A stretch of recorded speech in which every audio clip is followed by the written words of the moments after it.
Welcome to Live Daf, your online Daf Yomi Shir. Shalom Aleichem and welcome back to today's Daf Yomi, Kesubos Lamed Gimel. We begin 14 lines from the top of the Amud. In yesterday's Daf we learned that even according to Shitas Rabbi Yehuda, who holds that if Malchus and Mammon converge, a fellow did an Avera which contains two elements. It triggers the Oynesh of Malchus and also makes him accountable financially. What happens? Which one does he get? Certainly, he can't have both punishments applied. We learned from our pasuk, Kedei Rish Asai, only one Risha and not a double Risha. Only one punishment and not two. According to Rabbi Yehuda, Malchus takes priority and we skip the Mammon. But even according to Rabbi Yehuda, there are two exceptions, two instances where, although Mammon and Malchus seem to converge, they get Mammon, they have to pay, and they are pater from Malchus. One of them are the Edim Zaymimin, and we have Chayvel B'Chaveroi, he strikes, he inflicts bodily damage upon his friend. He did two things wrong, the Avera of striking a Yid, Pen Yosef, right? That's an Avera which generates Malchus. And also, he inflicted damage, in which case he's liable financially as well. We have a raya from a pasuk, he pays and does not have Malchus. Likewise, Edim Zemimin. So two fellows get up one morning, they say, well, we happen to know that Reuben owes Shimon $1 million. It turns out that they were just making it up. It's all a fabrication.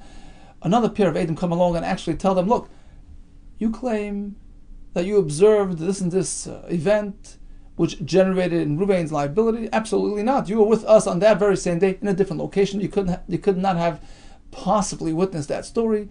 So these are now called Edim Zaymimin, the Edim who schemed, who intended to wrong this innocent fellow. What happens then? We cast upon them what they intended to cast upon this innocent victim. That's called Kasher Zamam, just as they had schemed. Here as well, they pretty much did two things wrong at once. Number one, they were trying to obligate a person, financially, falsely, and the Torah says, cast that upon them, let them pay instead. And also, they did an avera, lo yisana b'reach eit shakar. They went against the law in the Torah. Don't present false testimony, which should generate Malchus. So Malchus and Chiv Mammon converge. They pay and they don't get the Malchus. So yesterday we had sources for these concepts, and today the Gemara will attempt to provide alternate, or I should say additional sources for these same concepts. Again, the concepts are that Edim Zaymimin will pay and no Malchus. Likewise, Chayvel B'Chaveroi will pay and will not get Malchus. Says the Gemara 14 lines from the top of the Amud. Rabbi Lezer Eimer, Edim Zaymimin Mamayna Meshalmi. You know why Edim Zaymimin will pay but not get Malchus? Because they don't experience Hasra. We don't warn them. Hasra is a prerequisite for any Oynesh Bezin. You can't punish unless you warn, right? Ein Oynshin Elohim Kain Mashirin. Edim Zaymimin never received a warning, in which case you cannot give them Malchus. Mammon they could pay, Rashi points this out. Hasra is only a precondition for punishment, such as Misa, Malchus, but monetary punishment does not require Hasra. In any case, Edim Zaymimin do not have Hasra, and therefore they can't conceivably have Malchus. I'll explain and prove to you why not. Indeed, why don't Edim Zaymimin ever have Hasra? Why can't we warn them before the fact? Very simple. Nisribahu Emas, because when will we warn them? Nisribahu Meikara. Will we forewarn them way ahead of time? As soon as we hear them speaking about their plans to incriminate this fellow, immediately we'll apply Hasra. You should know, by the way, if this is merely a scheme, it's just a setup, you're going to be punished harshly. Is that an option? Not really.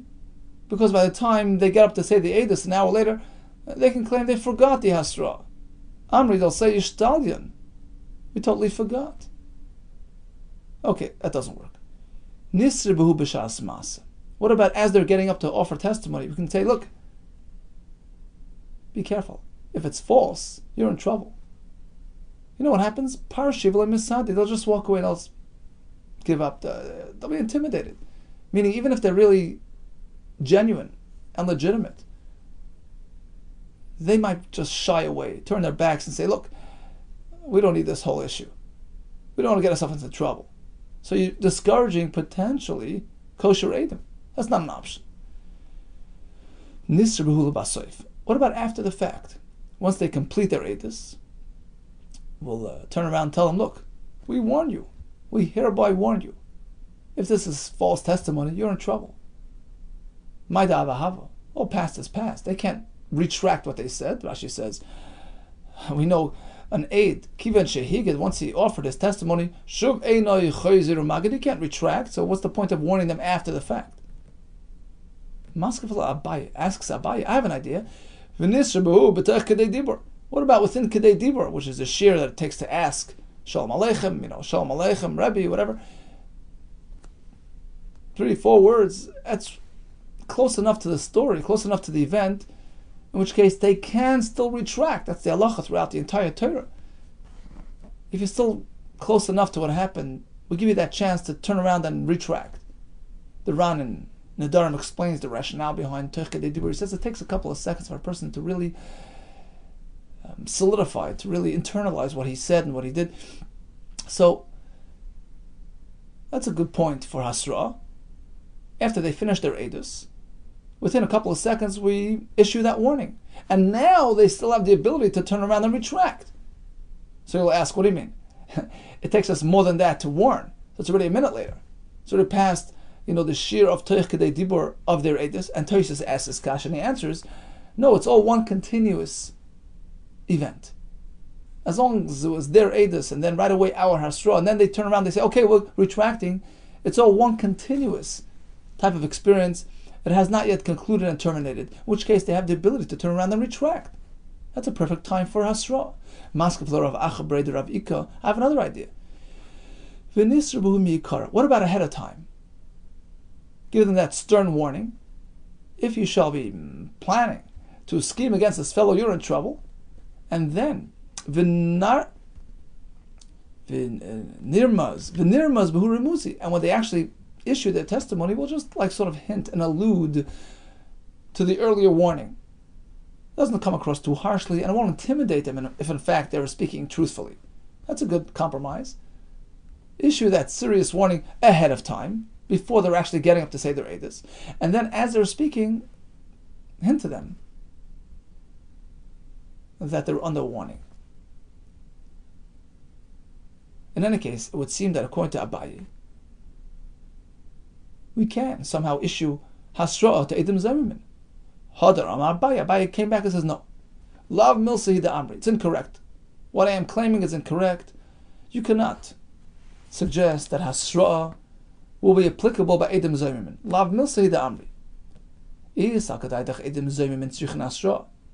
Because if you maintain that in order to punish an Eid Zomim, Hasra is a requirement, in which case, if they're lacking Hasra, if you fail to warn them, you can't kill them, you can't punish them. If that is so, it's not really going to work. Can you really say that here they intended to kill a person, an innocent victim, without warning him, without any advance warning? Can there be such a case that they tried to kill somebody without warning, and in order to kill them, you can't do it unless you warn them? That's not fair. When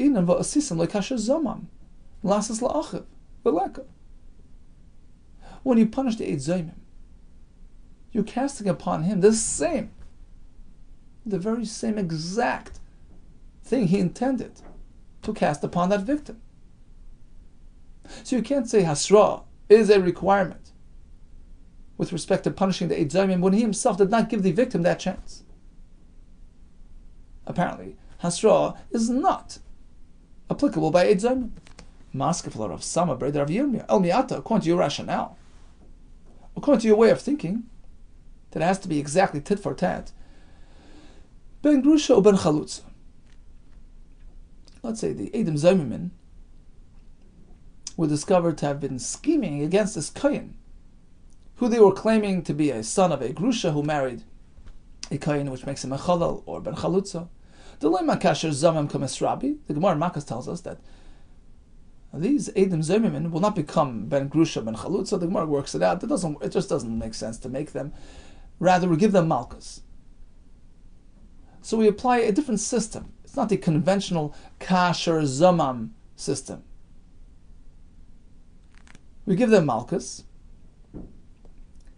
and it's not conforming with Kasher Zamam, right? It's a different type of application. Delay Kasher Zamam Kames Rabbi. So in this case, Liboy Asra. Before you give them the Malchus, you have to make sure you warn them. If the reason why we don't warn the Eid Zomim is simply to conform with Kasher Zamam, to make a tit for tat, in this case, there's no Kasher Zamam. The Malchus is because of something else, because of Leisan. Hasra should be required. Answer is, Amakra, the Pasuk says, Mishpat Echad Lachem. In all cases of the Edom Zaymimin, we apply the same rules. They're all treated equally. Mishpat Hashava Lekulchem. And since, in most cases, the Eid Zaymimin does not require Hasra, in this case as well. So bottom line is, we found another source, another reason why Edom Zaymimin can't possibly get Malchus. Rather, they pay instead of getting Malchus, and the reason is because there's no Hasra. So typically there's no Malchus, except in this specific case, as we just mentioned, Ben Grusha, Ben Chalutza, that's a totally different story. So this supports our halacha, that Edom Zaymimin is one of two exceptions to the rule. So should they say Edus on a person that is Chayiv Mammon, in which case they committed two offenses. They attempted to obligate a person, a Chayiv Mammon. Number two, Edus Sheka, which generates Malchus, they're Chayiv Mammon and not Malchus. Now we have the other exception as well. Chayvil b'chaveri strikes his friend. He causes bodily damage. It's a double offense. Pen Yosef, not allowed to strike a Yid. Number two, he damaged. He hurt him. He has to pay monetarily as well. Allah is, he pays and skips the Malchus. Rav Shisha, Breda Ravida Amar, I'll tell you why. Chayvil b'chaver nami. By Chayvil b'chaver as well, the same halacha applies, which is Mamoina Mashalim, Umil Kalaylaki, he pays, but no Malchus Mihacha. How do we know this? From the following source. So we have Reuven and Shimon fighting in the street. Reuven is aiming for Shimon, and he misses, and he hits an Isha who's expecting. And as a result of this injury, she loses her unborn children. What does the pasuk say? If there was no asain, which means there was no tragedy, there was no human tragedy, meaning the woman survived the ordeal, in which case the perpetrator is not chayiv misa. He pays the value of the unborn children. But if there was an asain, if somebody does actually get killed, an adult gets killed, then v'nosata nefesh tachas nefesh, you take a life for a life, the perpetrator is put to death. Two men are fighting and they strike this expectant woman and her unborn children. She loses her unborn children. Rabbi Yehuda explains, we're speaking that the interaction here between the two men is a misa oriented interaction, meaning he intended to kill Shimon. And in fact, although he missed Shimon and he hit the lady, if she dies, Reuven will be put to death as well. He was warned, don't do this. If you kill, you're going to be chayav misa. How do we know we're speaking about such a serious type of case? Very simple, the pasuk says it. If tragedy strikes, if the woman actually was killed, Reuven gets killed as well. Hey Chidami, what's the case? Either way, if the Aiden didn't warn him before the fact, why would he get killed in the first place? Apparently he was warned beforehand. Now it turns out that he didn't kill her, right? In the other case, the Erveloya and he didn't actually kill her, so he pays the value of the Vlados. Now let's keep in mind, this fellow who was aiming for his friend, trying to kill him. So let's say he didn't actually kill him. He actually hit the Isha and hurt her, caused her damage. So in this case, he's not really liable to Misa, but he did something wrong. He did two things wrong. He did a double offense.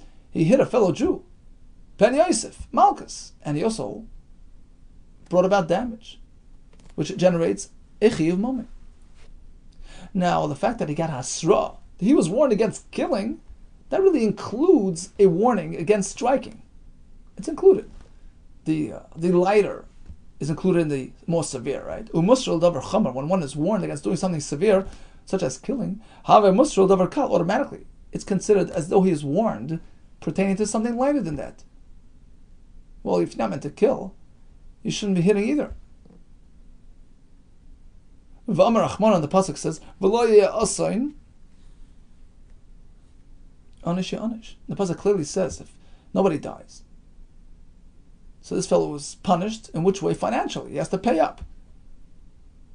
Here we have the idea of Mammon and Malchus converging again. He was warned against hitting, which is a lav, which generates Malchus. Likewise, he brought about financial damage.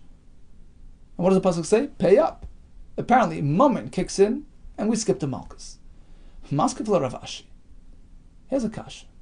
You're working with the perception, with the notion that when he was warned against murdering, it automatically includes a warning against just striking a yid. Mimai, how do you know that's the case? Mimai de musral davar chomer. Have a musral davar hakal. How do you know that when a person is warned against doing something severe, against something serious such as murder, it automatically includes even the less severe offense? Maybe not. Maybe it doesn't work like that. When he's warned against doing something severe, it doesn't automatically include something lighter. What are you talking about? I'm not going to kill. Right?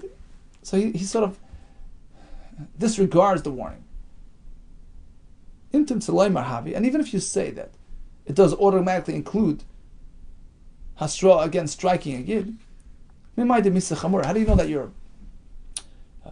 your structure is properly structured? You're working with the idea that misa is on top, and the asra for misa automatically includes anything below that, such as malchus.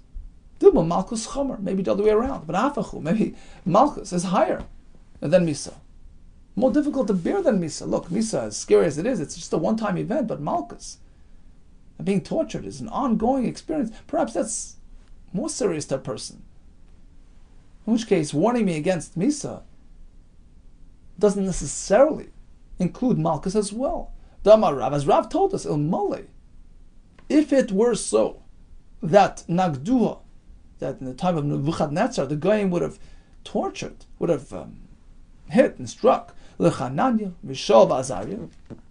You know what would have happened? Palchul Tzalma, they would have bowed down to the statue. Mesiras Nefesh, yes. They're willing to give up their life, of course. But torture, sometimes that's more difficult to bear than death itself. Interesting, Tesis has a kasha. Just because it's more difficult, why wouldn't they be Mesiras Nefesh? And he brings the Gemara in Brachos, Rabbi Akiva, who was tortured. He said, wow, my entire life, I was awaiting this moment that I can be Mesiras Nefesh to Hashem. And he was going through very difficult Yisurim. And why would they be any different? So Tesis has a chiddush. The name of Rabbi Notam, this Tselem, this statue, in the time of Nebuchadnezzar, wasn't really an Avodah Zarah. It wasn't Avodah Zarah Mamish. He says it was only Asur L'Kavod HaMelech, in honor of the king, and therefore, technically, it would not have been Avodah Zarah. V'afal Pikein, says Tosfos, it would have been a Kiddush Hashem, because the fact is he was honoring himself and negating Hashem. So they were willing to be Mesiras Nefesh L'Misa.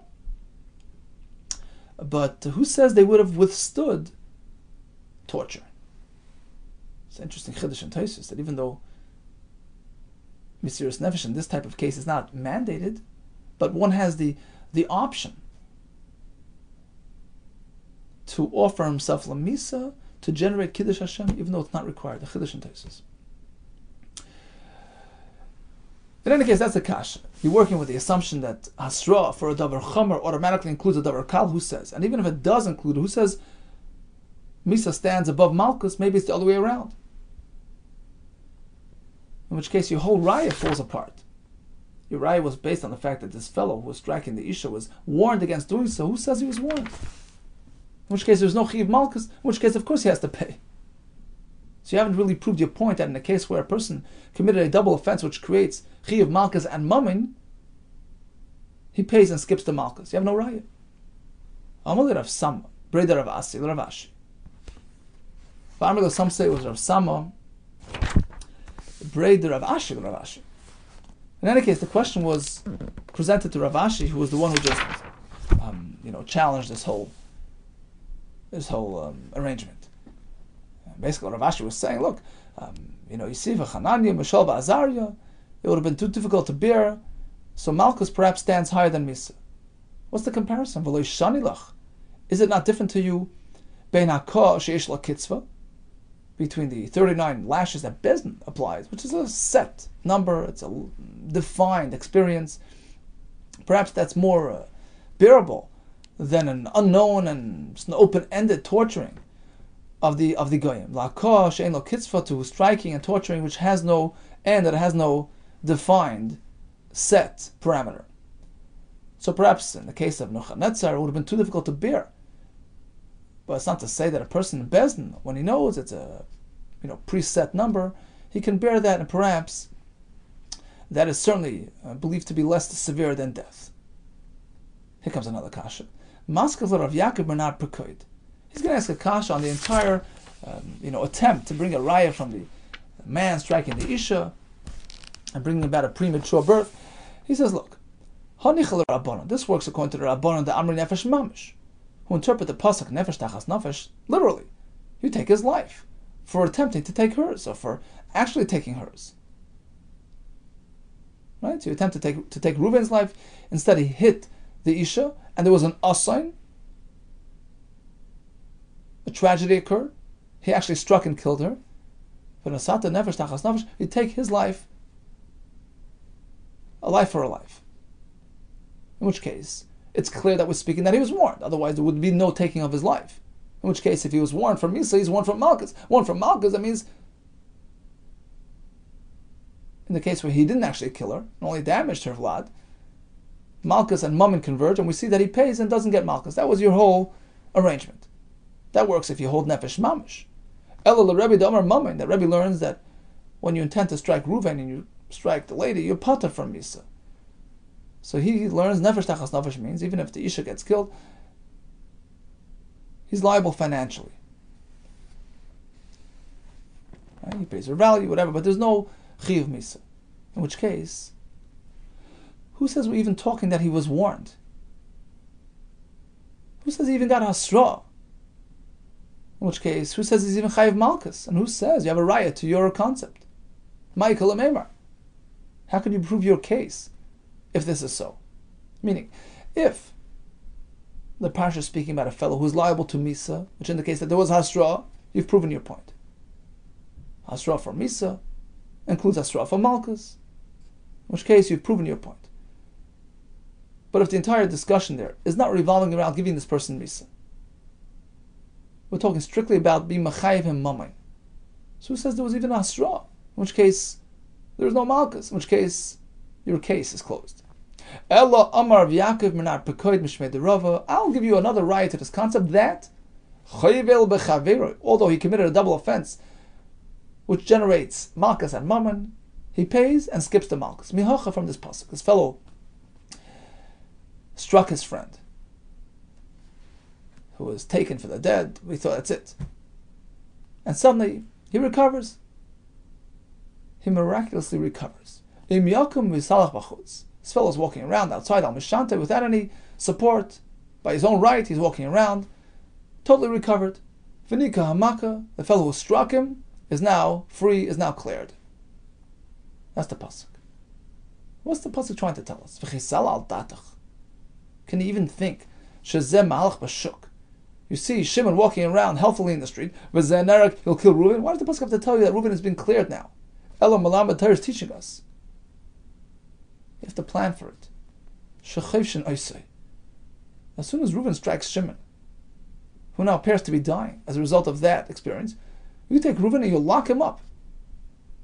One of the very few times in the Torah that we lock up a person. In the Torah, we don't consider locking up a person, arresting a person as a form of punishment. It's just a means to verify something. We have it here, we have it by Moshe Rabbeinu when he wasn't unsure regarding which einish to apply to the Koishesh and the Makal. They locked him up. But here, it's a different type of idea. We just lock him up on standby to see what's going to happen with his victim. If he dies, then we know this fellow is responsible. Otherwise, we clear him. We lock him up in the meantime. And if Shimon dies, we kill Reuven. That's one option. Who doesn't die, he only seems to be injured, then Reuven has to pay financially. Shifta yitin v'rapi yirape. He has to pay for his loss of wages, for his medical expenses. So both options are on the table. Reuven struck Shimon.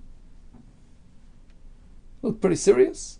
We take Reuven, we lock him up on standby. If Shimon dies, Reuven is put to death. If Shimon survives the ordeal and only needs some medical help, then Reuven has to offer that help.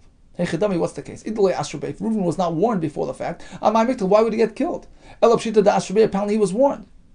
The same like before, almost word for word. And when Reuven gets a warning regarding Chiyav Misa, which can result from his striking Shimon, Musral Davar Hakal automatically includes a lesser offense as well.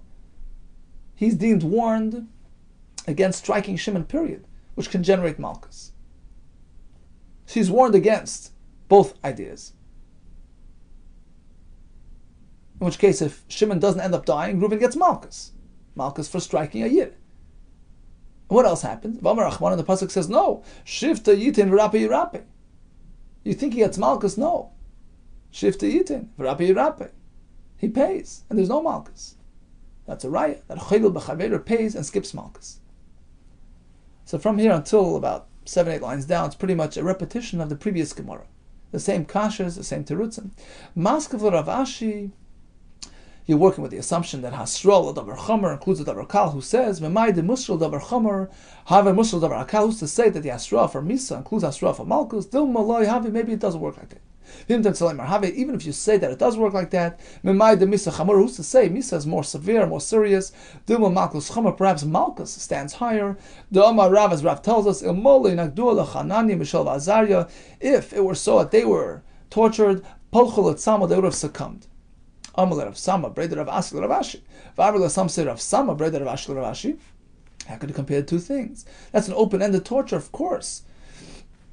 It can be worse than death. There's no difference to you between Hakah, Sheish La Kitzvah, between the Hakah of Bezdin, the 39 Malchus, which has a set value, which a person can endure, La Hakah, Sheish La Kitzvah, as opposed to just an open-ended torture. Of course, that's worse and unbearable.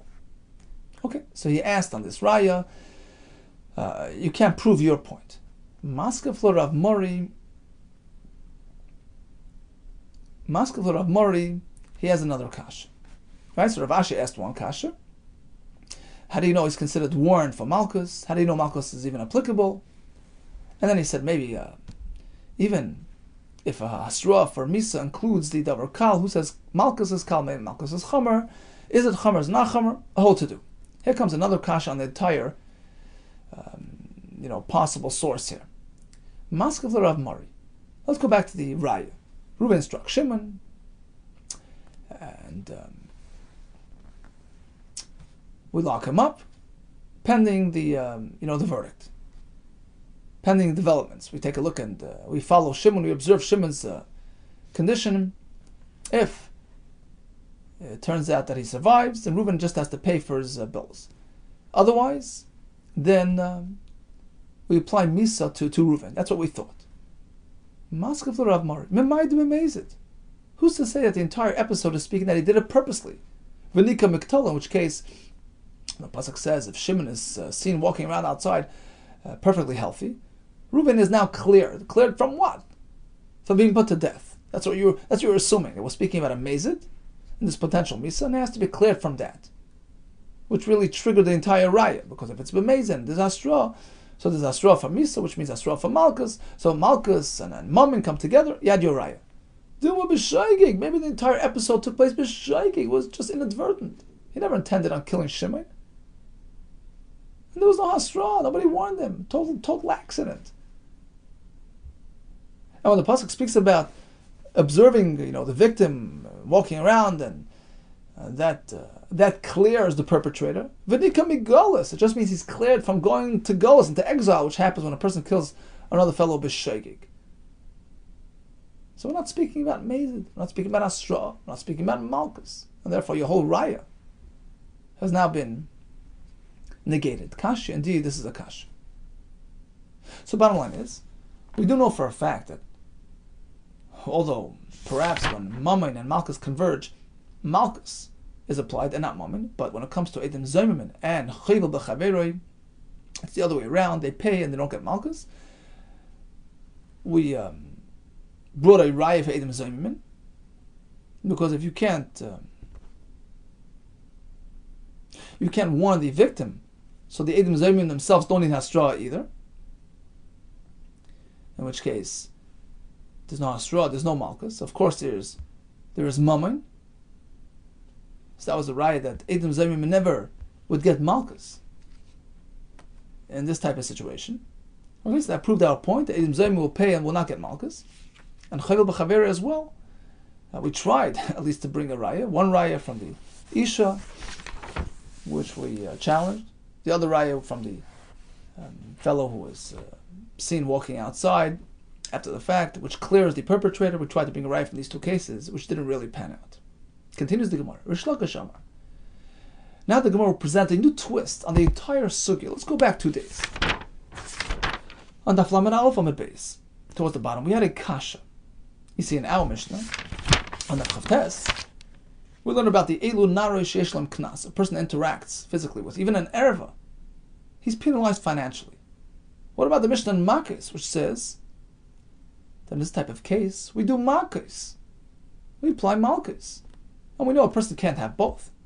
So how does this work? So we had Ulo's Pshat, we had Rabbi Yechon's Pshat, here comes Rish Lakish's Pshat.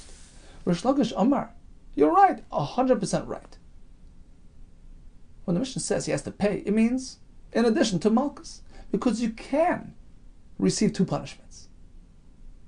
Hamani Rab Meiri, it's a new sheet of Rab Meir, the Amar Loikel Mishalom. We discussed this yesterday. Rab Meir says, well, if there's a reason for the Malchus and a reason for the Mammon, 2 different reasons, 2 different psukim, you can get both.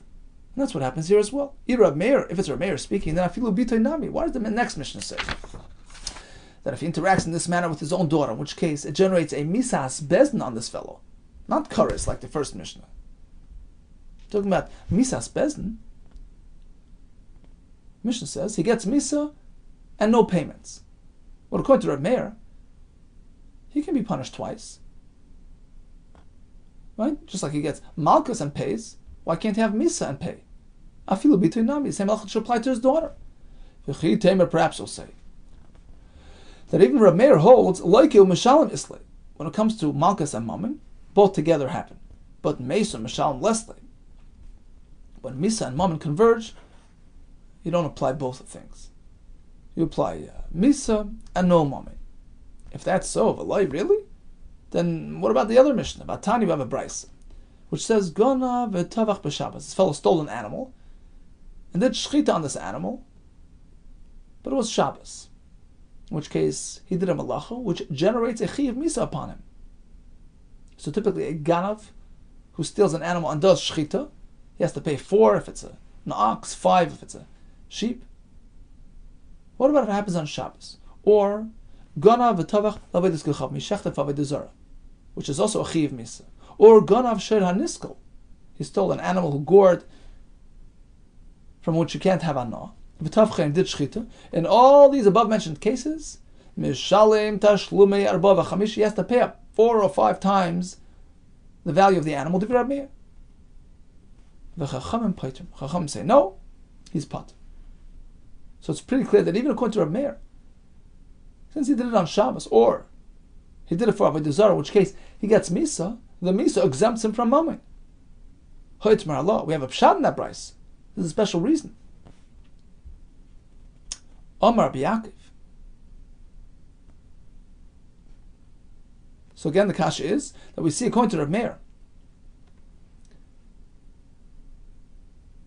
I'm not sure if I explained it right. Even according to Rav Meir,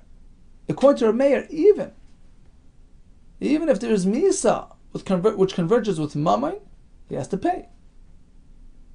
Right? This fellow who did the Shechita on Shabbos of Avodah Zarah is no different than a regular Ganav. He has to pay Abar v'Chamisha. What do you mean? He's getting Misa. Doesn't matter. Because according to Rav Meir, it's not this or that. Just as Malchus and Mammon work together, Misa and Mammon work together as well. So back to the Kasha. So why do we say that if he interacts with his own daughter, since there is Misa, there is no Mammon? Why not? Have them both together. Misa and Mammon. The answer is, typically, if there is Misa, there is no Mammon. But this is different. Tavach is different. Ha'itmar Allah, we have a pshat in that Bryce. Amar Rabbi Yaakov, Amar Rabbi Yechon, but Amar Lassam explain, Amar Rabbi Yirmiyah, different version, Amar Rabbi Yirmiyah, Amar Shem Malakish. That what? Kama, the following. They said as well. Rabbi Abin, Rabbi Law. So these two, B'chol Chabaros, and the entire group of Chachamim, Mishmei Rabbi Yechon Amri. They quoted Rabbi Yechon as follows. Typically, if there's Misa, there's no moment. Kim le b'derabamine. He gets the most severe punishment. He's absolved from payments. Why is this different? This Ganav, who stole the animal, didn't actually do the Shechita himself. He asked his friend to do the Shechita on Shabbos. So in this case, Reuven, the Ganav, is not Chayiv Misa. Shimon is Chayiv Misa. Reuven didn't do Malacha. And therefore, Reuven has to pay Arba v'Chamisha, because Shimon did the Shechita on his behalf. So we sort of split the experience. It's considered as though Reuven did the Shechita because Shimon did it for him. But Reuven is not Chayiv Misa. He didn't actually do the Malacha on Shabbos. Shimon did that Malacha. So Shimon gets the Misa and Reuven has to pay. Asks the Gemara, what do you mean? Since when could you ask somebody to do an Avera for you? We know that Ein Shaliach L'Dvar Avera, you can't consider the sender of the Shliach liable for the Avera done by the Shliach. Who asked you to do it? I told you to do it? Well, Hashem told you not to. You should have listened to Hashem. I'm not responsible for what you did, even if you did it as per my instructions. Can it be a situation where Shimon does the Chet, and Reuven is responsible? So why would Reuven even have to pay the Arba v'Chamisha because of Shimon's Shechita? Amar Rava, Amar Rachmana, yes, here it's an exception. Exception to the rule. The Ganav did Shechita on the animal, or sold it, and we connected two types of cases. Ma mechira al acher, just like selling a transaction, it could only be executed by way of a buyer and a seller. He knew two people involved. Av tvicha al acher, likewise, the tvicha speaking, even if he did it by way of somebody else. So Reuven asked Shimon to do the Shechita for him. It's held against Reuven. Reuven has to pay up. Dvei B'Shmuel Tana, we have another source for this idea that when it comes to Tvicha, it can work through a Shliach. Oy, the word Oy, Tvacha Oy Mechari, right? That extra word, L'Rabbi is a Shliach, included even by way of a Shliach. V'Chizkiya Tana, we have another source. Pasuk says he has to pay 4 or 5. Tachas Ashar, Tachas Asa, an extra word Tachas. L'Rabbi is a Shliach, even through a Shliach. I don't understand this halach. How can me, the Ganav, by asking you to do the Tvicha on Shabbos, obligate me? Because you considered my Shliach, you did it for me, and I'm responsible for your action. Mi kamiti. Is it possible to have such a situation where if Reuven himself would do it himself, he wouldn't be chayiv? The God of himself does a Shechita on Shabbos. Is he chayiv to pay? No. Kim le b'derabamine. He's getting Misa. So how can he have a Shliach do it for him? I can't empower you to do something which I myself cannot do. It's common sense, right? V'avad Shliach If the shliach does it on his behalf, of Machayev, that'll make Reuven Chayev. How can Shimon be considered a shliach of Reuven for something that even Reuven himself cannot do? Again, if Reuven would do the shechita on Shabbos, would Reuven be Chayev the 4 or 5? No, because he's getting Misa. So instead of himself doing it, he has Shimon to do it for him. And now Reuven is Chayev to pay. How can that be? Answers the Gemara, no. Let's try to understand this differently. Let's reframe it. When Reuven does the shechita on Shabbos, lav mishum de loy mechayev. The reason why he doesn't pay the above hachamisha is not because he's exempt. Ela mishum de kamle b'derabim minei, just the opposite, because he's getting a more severe punishment. When he does the shechita on Shabbos, he's going to be put to death. That includes everything. It's all included. Tax included. Right? So technically, of course he's liable. Of course he has to pay. But it's all inclusive in the Misa. And therefore, of course, he has the ability to empower somebody else to do it for him as well. Potentially, he can do this Avera. Potentially, he can generate this Chiv upon himself. Problem is, if he does it together with the Chiv Misa, one gets sort of absorbed into the other one. Not so if I ask somebody else to do it for me. So that fellow shechted for me. Since I'm not getting Misa now, because I didn't do Malach on Shabbos. In this case, there's no issue of Kimla b'derabim. So now, of course, his shechita can count for me. And I'm responsible for that. Asks the Gemara. Okay, this is Rameir speaking, right?